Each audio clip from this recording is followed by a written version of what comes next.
All right, Chelsea fans, welcome back to another episode of the London is Blue podcast. This time, COBHAM crew time. As you already saw in the title, Phil, a.k.a. Chelsea Youth, is back with another Academy update. And Phil, the last episode we did Dev Squad, kind of a run through of the season. We're going to do 18s, but we can't just stick to 18s because so much is going on at Chelsea right now. Yeah, to say the least. Obviously, we're Academy focused, but there's headline news this week about a new men's first team head coach, and that always has an Academy impact. But yeah, looking forward to rounding off the Academy season as a whole with an in-depth look at what happened with the youth team this season.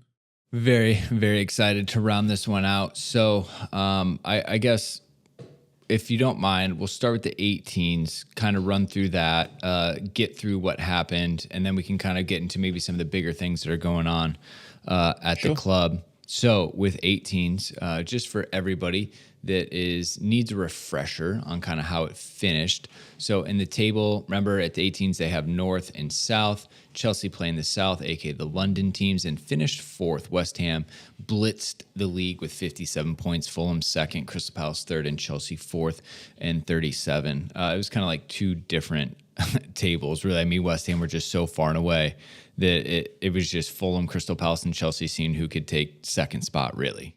Yeah, it was. And West Ham won the FA Youth Cup comprehensively. They beat Arsenal 5-1 at the Emirates Stadium. Arsenal have made a habit of losing big matches at the Emirates recently. You may have noticed. I can throw a little bit of shade. We're allowed to. I know we haven't had the greatest season, but let's find the fun where we can. West Ham also went very close to winning the national title. The South winner plays the North winner. They played at Manchester City. They played at the Etihad Stadium, and City won in extra time. You couldn't really separate the two teams, but putting that into context, it was everybody playing for second place, really.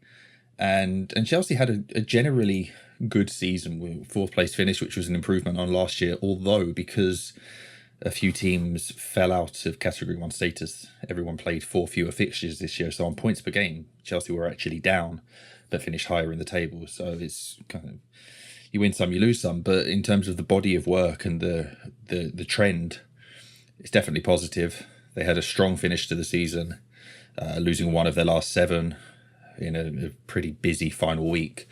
But the individual development, the collective development, despite some in-season upheaval, it was generally positive. And I think I've remarked a few times in written form and on here that when you bring in 16 first-year scholars, as the club did last summer, it can take a little while to settle down and bed in. It's a big squad and a big upheaval. But also in this case, the particular group's case, I think that while we've seen players emerge at 18, 19 into impressive senior roles, Reece James was playing Championship football at 19 brilliantly. Mason Mount was doing it at Vitesse, Tammy Abraham doing it in the Championship. We've seen a few others, and Lewis Hall playing half a dozen games in the men's first team right now. This group in particular, I think, have a lot of potential, but it's a slow burner. Everybody's journey is different. Everybody's on a different development pathway.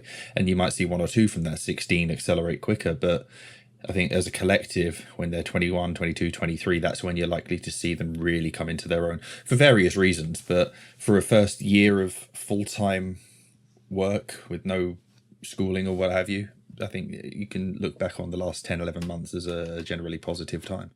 Yeah, no, absolutely. Again, all about development at this age, this level, getting, a sense of, some high level football.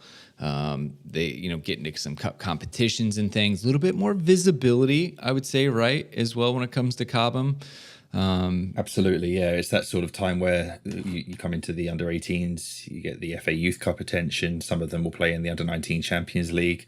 Some of these league fixtures will get live broadcast. All of them will get highlights prominent on the website. You get a profile, you get people talking about you.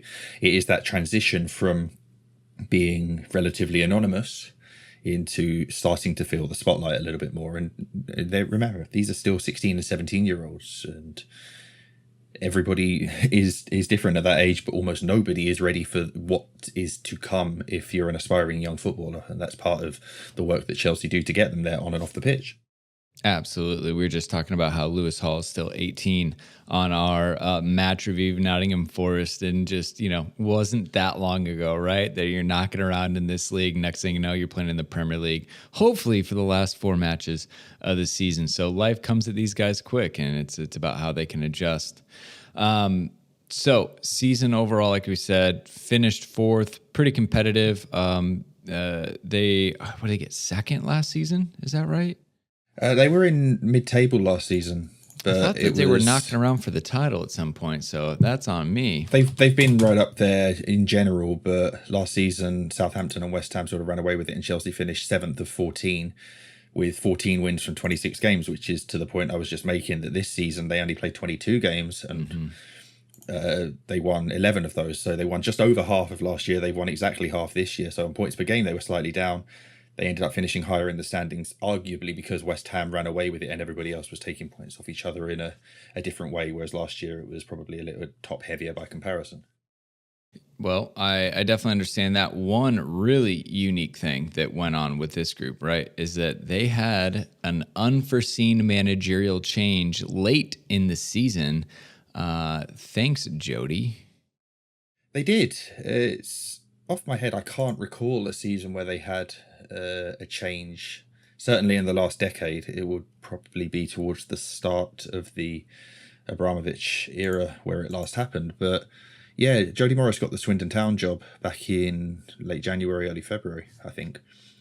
And obviously it hasn't worked out there for him. He left the post a fortnight or so ago. But Ed Brand went with him initially in a protracted departure between Chelsea, Swindon and the EFL. But he was replaced by Hassan Suleiman, who was previously the under-16 lead. He's been at the academy for a decade or plus in various younger age group coaching capacities.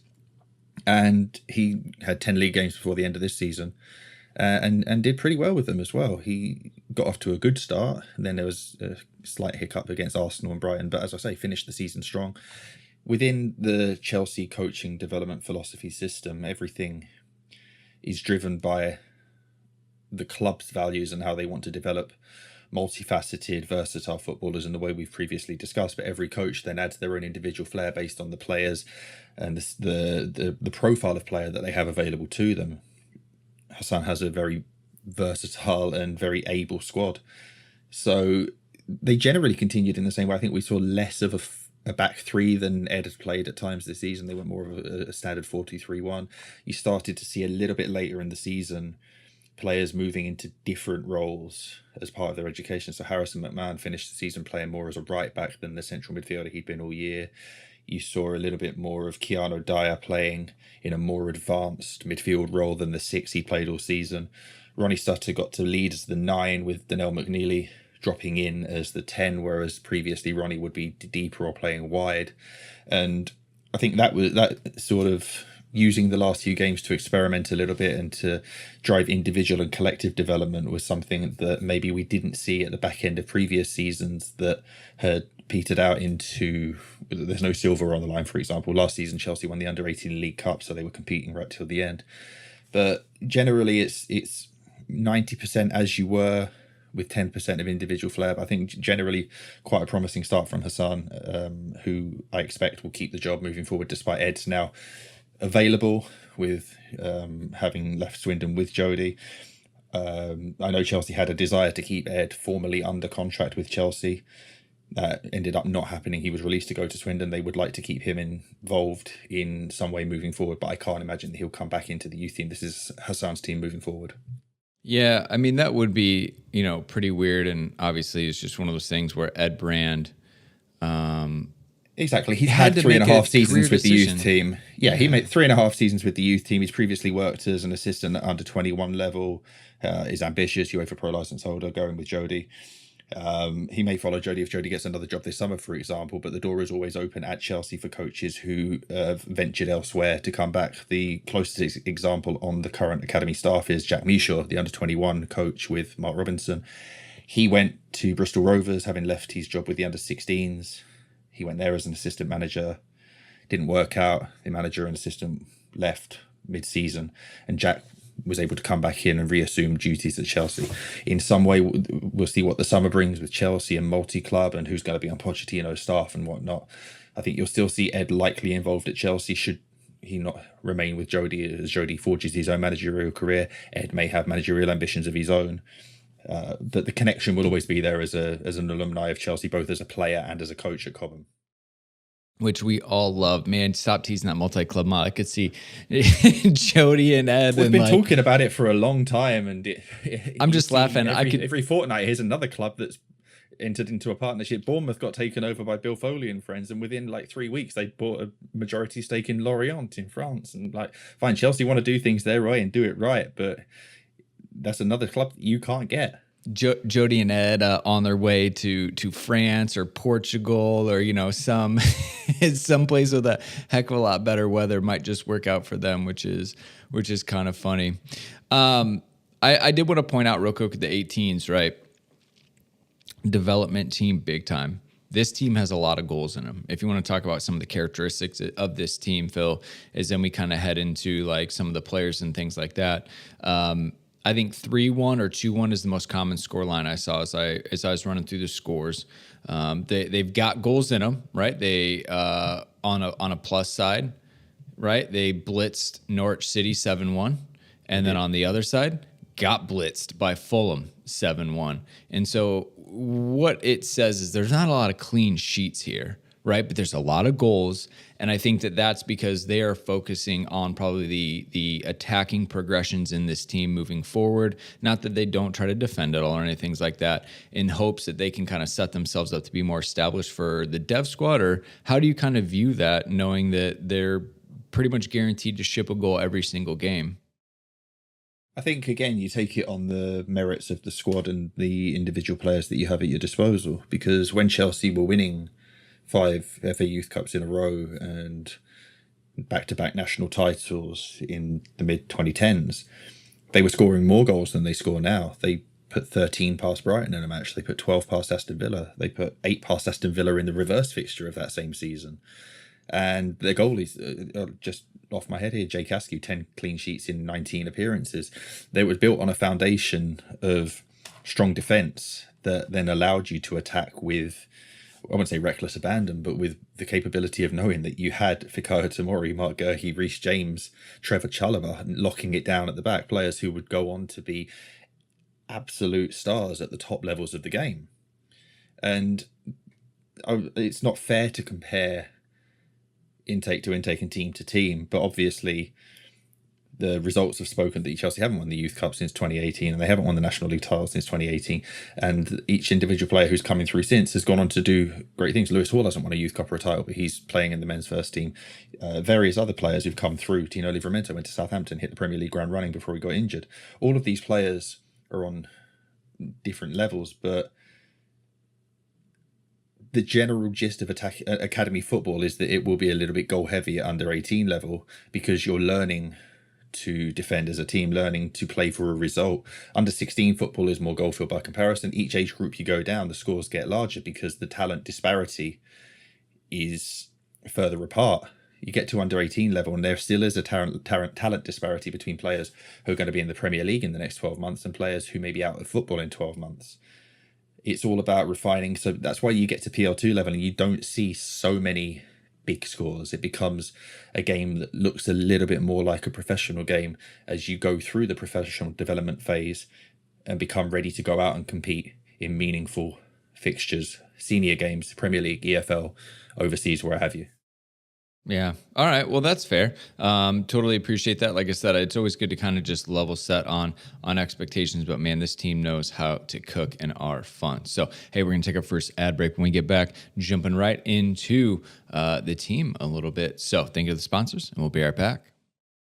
All right. So we've got a few of the names that you kind of want to run through, right, as far as this team. And again, I think I'll give you your moment to rightly hedge that, you know, these are teenagers.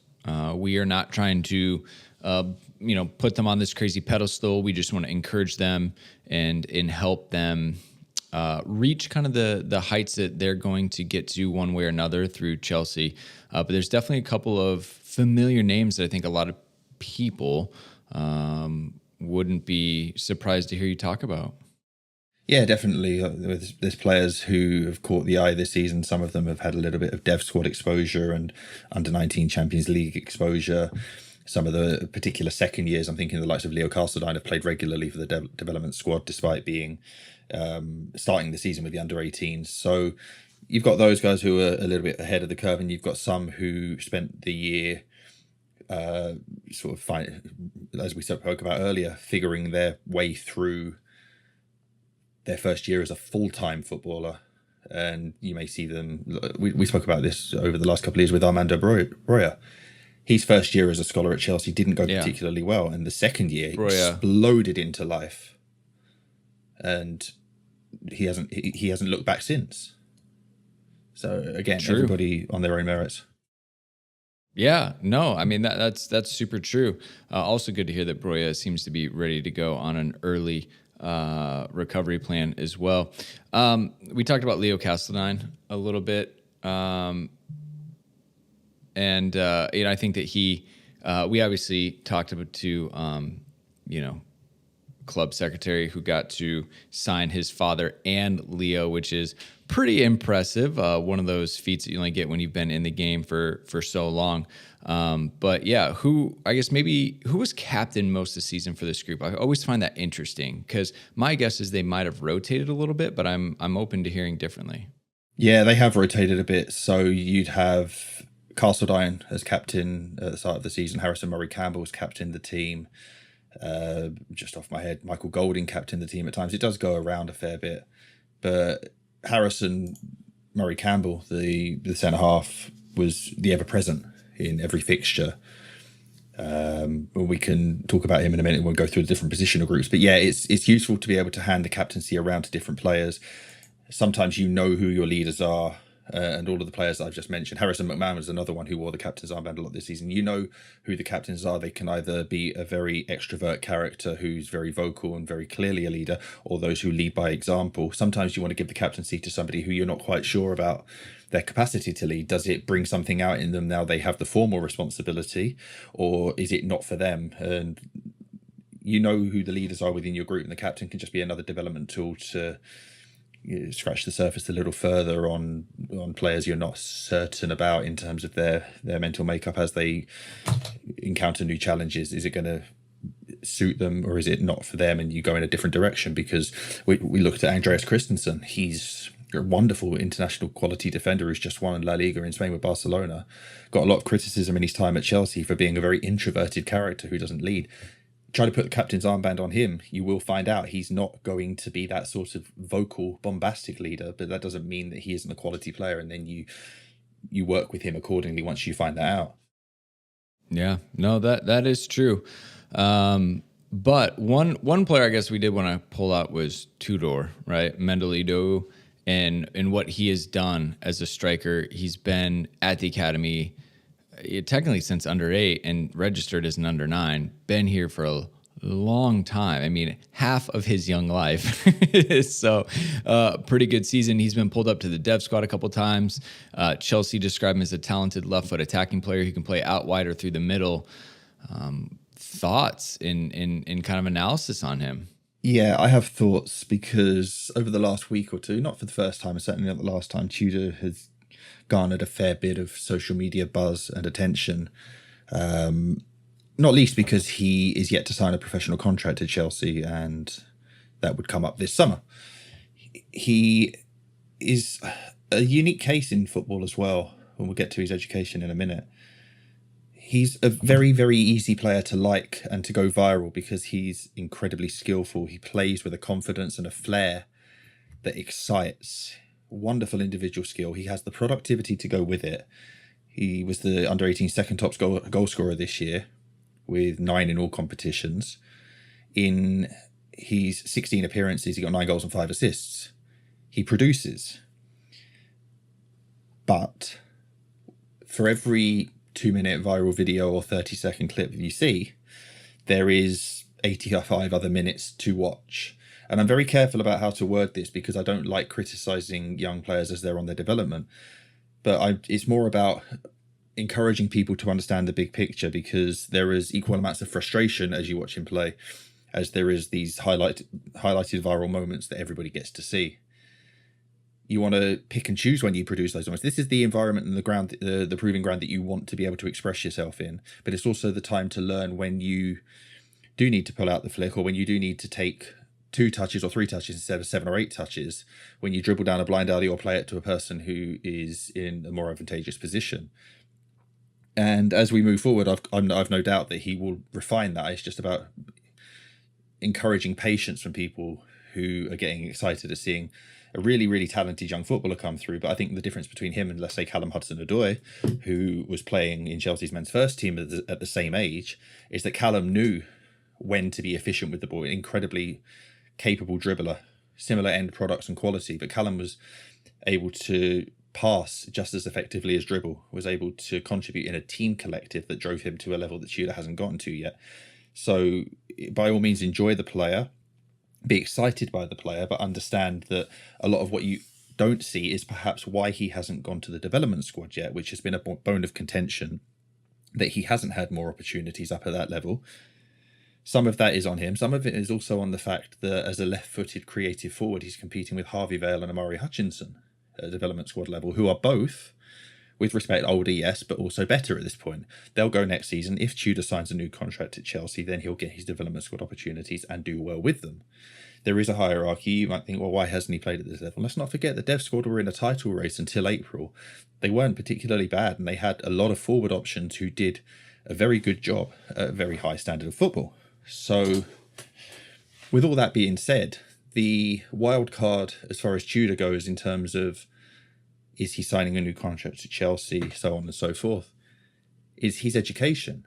He is currently a King's Scholar at Eton College, which, for better or worse, is seen as one of the most prestigious educational institutions in the United Kingdom. It's part of the political ecosystem. Multiple prime ministers have come from there. It doesn't necessarily matter where you've been educated or what your educational level is. It doesn't define you as a person. But in his case, he is clearly quite a bright, quite educated individual who is committed to further education. He is the only one of the 10 players from his intake who has pursued higher education beyond GCSE standard to completion. I think a couple of the other players who are now coming to the end of their under 18 season did some did more than others, but I think he's the only one who's seeing it through. Part of that at Eton has required boarding. For example, he didn't take part in Chelsea's full-time programme like the under 14s to under 16s do, who are on site every day and living with foster families, with teammates in the usual academy way. He's from a family of very high achievers who have a particularly driven mindset. There are a lot of dynamic factors involved here as to what his next step looks like. He's going to leave Eton College with a very high level of education and will want to pursue university degree level education, you would assume. Now, how does that factor into a budding full-time career? He's managed it well enough so far, particularly not having had the same training ground time as some of his teammates, and he's still got this wonderful quality about him. But it's not just a case of Tudor wants this pathway or Chelsea don't see him as being this good. It's never as black and white as sometimes social media makes you think. And maybe I'm just shouting into the void because the people who will listen to this and understand it probably already do, and the people who don't care less and aren't interested in it either won't listen or won't care. But the point is that it's not just a case of, oh look, this guy's great, he scored a bunch of goals, skillful, flairful, give him a contract, get him in the first team. There's a bigger picture here. You might be seeing one person's perspective with all the stories being pushed out into the media. There are 2, 3, 4 sides to each story. Right. I mean, a couple tweets, definitely picked up a lot of steam. They listed his dribble stats: 6 of 7 in a game, in 10 of 13, 8 of 10. I mean, those are wild, right? And as they are, and they're important, but at the same time, you need to read between the lines and ask yourself, how have those statistics become public information? Who has presented them, and to what end? You can view them in isolation as telling you that Tudor is an incredibly capable, successful dribbler, which the eye test tells you that. the statistics merely confirm it. But when the statistics are coming out as part of a discussion about whether he gets a professional contract and a pathway at Chelsea, you then need to ask yourself why. Right. Where's the information coming from, and to whose benefit? Also very fair, right? Because I was watching the comps, and I can completely understand when you look at these things, like he is very tricky on the ball, right? Like his agility, his ability to change pace is fantastic. You know, and I'm not making comparisons or anything like that, but we also saw Manchester United had to kind of quote unquote break Ronaldo a little bit, and so he could kind of find that happy medium. But now that I'm seeing what we're seeing on social media, and we've got you to kind of provide context, it is good. I think the academic side, right, is fascinating because he essentially is at the top of two very different ladders. But this is the point in which he's going to have to decide which one he's not going to necessarily choose exclusively, but make a priority. I mean, I just don't know how he's going to be able to do both at the highest possible level, because you're always going to sacrifice something. So we'll have to see what he has to, or, you know, what he's going to do. But, you know, talk about pressure for this young man and kind of the decisions that are in front of him. Obviously, he's blessed with amazing opportunities, but they're decisions nonetheless. You know, they're kind of determine the rest of your life. That's a big deal. It's just one of those things that by no means do I want this to come across as me being negative towards a wonderful young footballer and a wonderful young person who is clearly on the road to great success in whatever he does on and off the field. It's more about the perspective as casual fans, interested fans of the academy, to understand that the journey for him involves a lot of off the field stuff in a good way. We usually talk about off the field stuff in a negative light, but that's not what I'm talking about here. He has a lot going on in his life. He has competition ahead of him in the positions he plays at Chelsea in a very successful development squad, and his time will certainly come should he remain at Chelsea. If he wants to explore his opportunities elsewhere, there are a queue of clubs at home and abroad who would be very interested if he decides not to sign for Chelsea. He wouldn't be the first, and he won't be the last to decide that his future lies elsewhere. Yeah. He may decide that he wants to pursue further education in another country, which then syncs up with a move that he can potentially make. There's all of this involved. There's like the pressure of going Chelsea, give him the contract, give him whatever he wants. That's not kind of how it works. He'll have an offer on the table from Chelsea. He'll have had multiple offers. It's up to him and his family, in the same way that everybody else has come before him. What's best for you? Chelsea can only go so far. We talked about it with Jamal Musiala when he left in 2019, and that Chelsea gave him an incredible offer. He had the lure of returning to Germany, where he's born, where his parents are from, and a move to Bayern Munich. You can only work with the information that you have available and make your best bet at the time. Hindsight will always be 2020. As long as you learn from the process and learn from any mistakes you make along the way, that's all you can ask. No, very, very good. All right. I did want to, I guess, pause right there. You do have listed here that we have some new scholars coming in. Maybe this is a good chance to kind of, as the academic school year is ending, kind of explain that process, especially as we head into the summer with the 18s, because the 18s is kind of like the graduation team a little bit with these academy players. Yeah, so the scholarships go to players who have turned 16 in the previous season and will turn 17 in the season to come. It marks the end of their required education within the English education system, which in secondary education takes you from the age of 11 to 16. As I mentioned a little bit earlier, as a Category 1 academy, Chelsea and the other 24 of them are allowed to bring that education on-site in-house from year 9, which is the age of the 14 season. In Chelsea's case, they have a long-term affiliation with a local school. The players are educated largely on-site, and they will split their day between the classroom and the training field, roughly 50-50. Once they are done with their under-16 season, the club makes the decision whether to retain them on a scholarship, and in most cases these days, a professional contract that triggers on their 17th birthday. If they don't, that player will then try to find another club and and continue their journey elsewhere. We've seen it time and time again with players who didn't get a scholarship at Chelsea but have gone on to achieve great things. They may have left at 16, they may have left at 15 or 14, like Declan Rice. And so when the players come back for pre-season in July, the graduates from this year's under-16 group will sign scholarships, and begin their full-time journey within the academy. It's a bit of an uncertain group this year. So 16 came through last year. Pretty much everybody got a scholar. Okay. That's certainly not the case this year. It's much smaller in number. It's not yet finished, and there will be external recruitment to top it up. It's a good group, and a majority of them already played for the under-18s. We won't go into full detail. We'll deal with them when they come through in July at the start of next season. But people will be familiar with Keanu Dyer, who spent most of the year playing up despite being under 16. He got four UEFA Youth League appearances.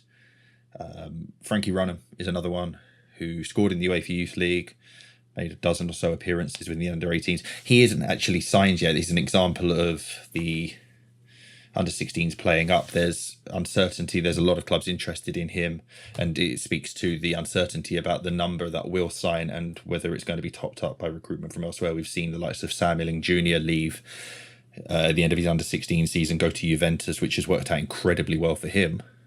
That sort of uncertainty exists at most clubs at this time of year. You'll have sort of 90% of your contracts agreed and nailed down, but there's sort of 10% of, I'm not sure if he might leave or he might go there, but we also want this player from this club, this player from this club, and the recruitment merry-go-round whirls into overdrive as it does at the end of every season.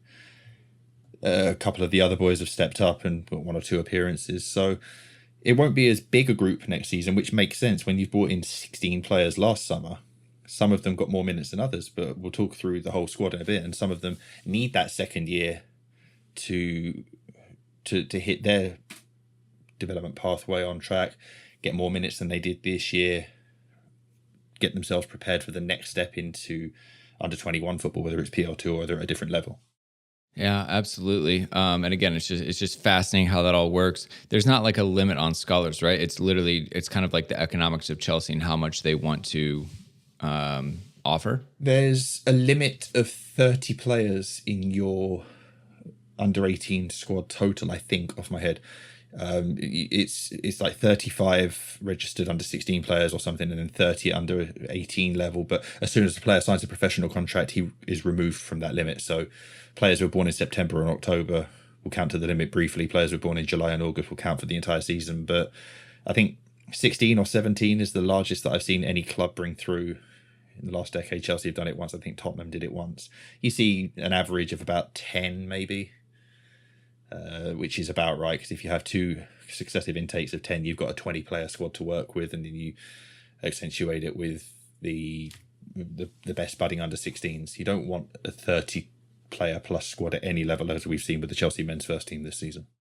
All right. Well, that is good to know. Appreciate that. We're going to take a final ad break. When we're back, a little bit of Maurizio Pochettino talk because, well, why not? Talk of the town. Thank you to the sponsors, and we'll be right back.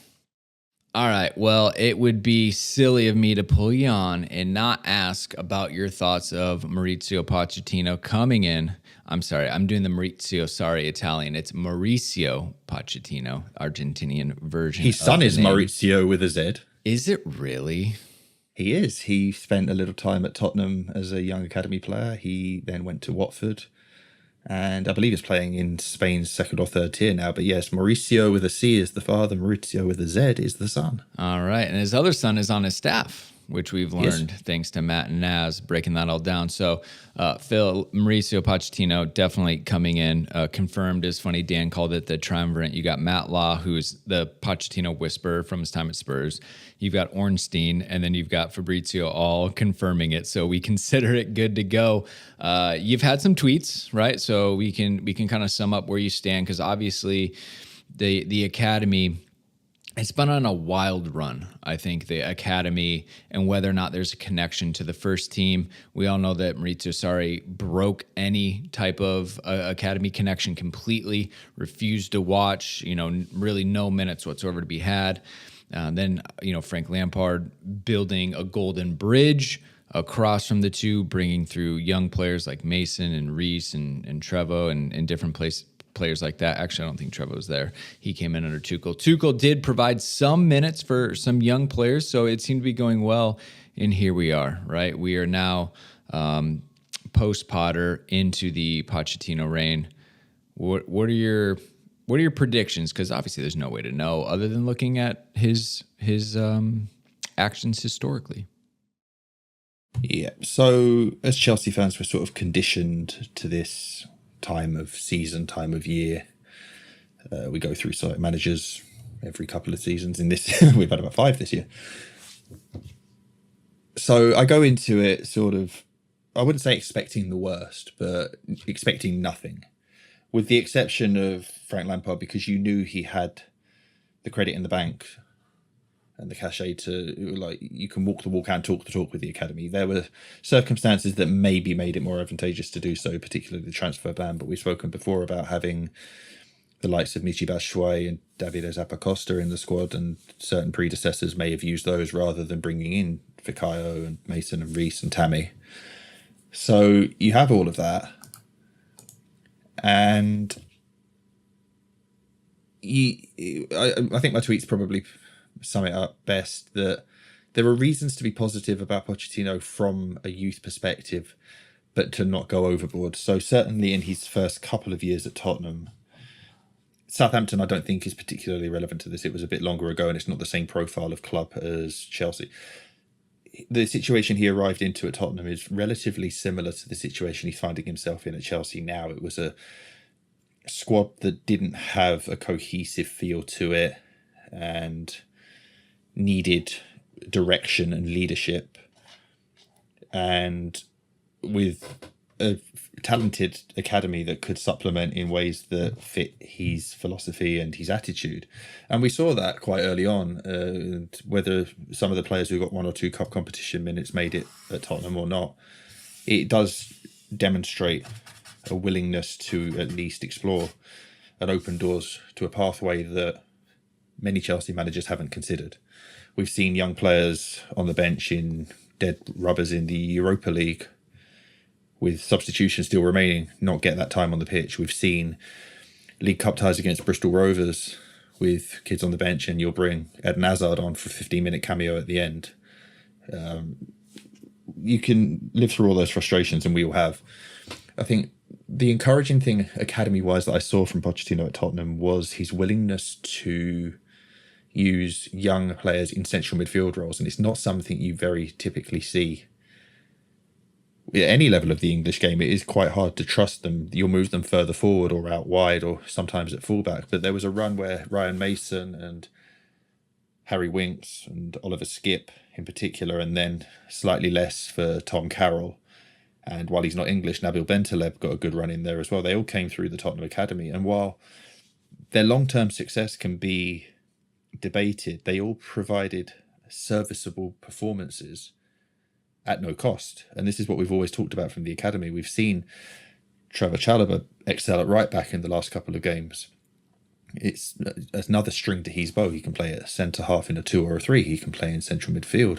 He can play as a left-sided centre half. Now he's playing at right back. You've got all of that from a player that costs you nothing. And if you've got those resources in-house, you can build the rotational element of your squad, for want of a better phrase. And then instead of investing in Sol on loan for a season or João Felix on loan for half a season, you can make sure that money goes to the real difference makers, the Enzo Fernandezes of this world. And I think that's what Pochettino tried to do at Tottenham in that regard, at least. Now, whether that happens at Chelsea or not is entirely different, because Chelsea's a beast. It's got 4 director level football management people. You've got established youth pathways and connections, or at least in the loan front, which may negate some of the criticism that came towards him at Tottenham, where he would want the likes of Kyle Walker-Peters to train over the course of the entire season to get to his level and his standards. We've heard he's big on training and big on effort and big on commitment. You do need to get that time on the pitch as well, and players would train and train and train and train and train and never get to play or never be allowed out on loan, and that can be damaging. Chelsea will probably override some of that to some degree because they have people in place who've driven this loan program successfully for a long time. And just overall, as the latest to sit in the very hot seat at Stamford Bridge, my summary was that he may not be the long-term candidate, but I think he's the right guy at the right time to come into a club that will have no UEFA competition next season. It will be a smaller fixture list, a squad that will hopefully be refined, and he can bring some order leadership and much needed structure to a group of young players that have been signed and that are coming through as aspirational Chelsea Academy graduates. Yeah, I think that's kind of what Matt was saying, is that not to belittle Poch, but you just need someone to organize the ship, right? We need to get everything put back together. It's absolutely in shattered pieces right now.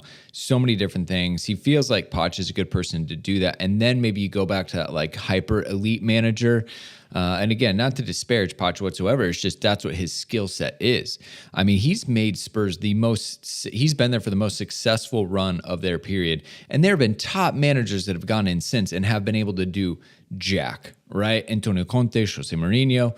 And those are like the big names that you never thought would go to Spurs. And yet Poch was able to do more with less. And I think that's, you got to wonder what he can do. The only downside from your youth perspective, right, is it's just less competitions, less matches. You're still going to have the domestic cup competitions. There's no European competition. So at that point, what role are they going to play? How many minutes he's going to give? Because you got to imagine he's going to have a very small squad. Hopefully, fingers crossed, knock on wood. Because you don't need a big squad when you play 1 day a week. We can't be having a squad A, squad B nonsense like we did this season.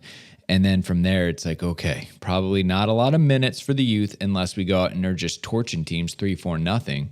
So a lot up in the air to your point.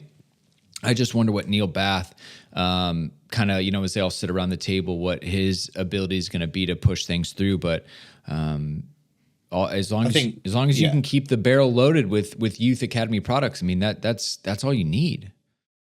The clear overriding point from the briefings that come out of the club over the last year is that they are absolutely dead set on collaboration and cooperation between ownership, football directorate, and club men's first team management.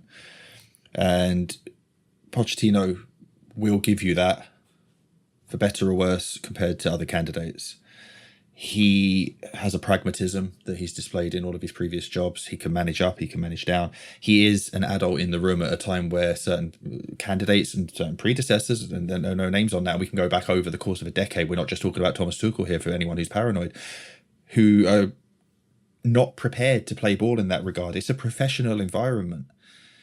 You can be demanding, you can be forthright, and you can have your principles, but at the end of the day, if you don't mesh well with your employers, your colleagues, and everybody else, then it's not going to work. And we will find out whether Chelsea's very flat hierarchy and collaborative structure will work under another manager.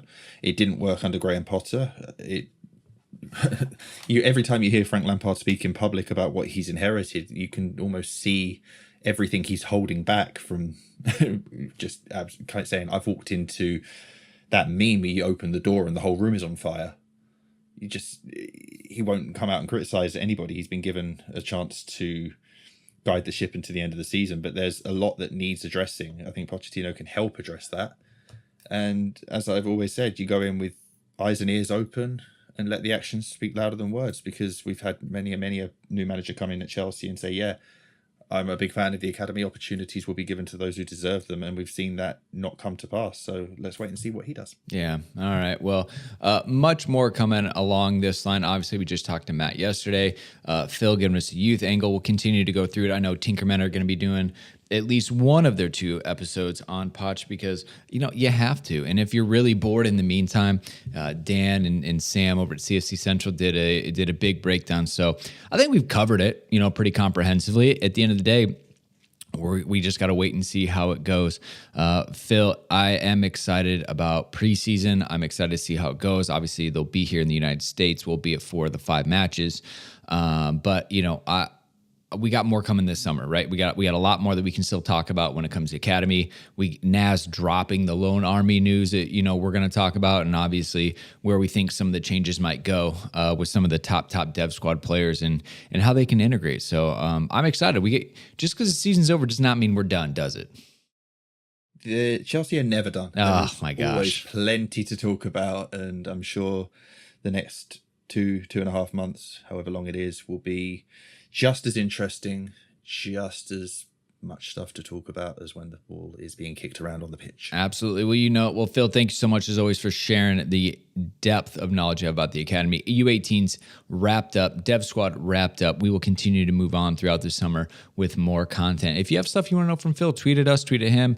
We'd be happy to kind of do a mailbag coming up here in the summer as well, now that the dust is kind of settled and the Premier League season is over. So we'll put out a call on that one, but more coming at you.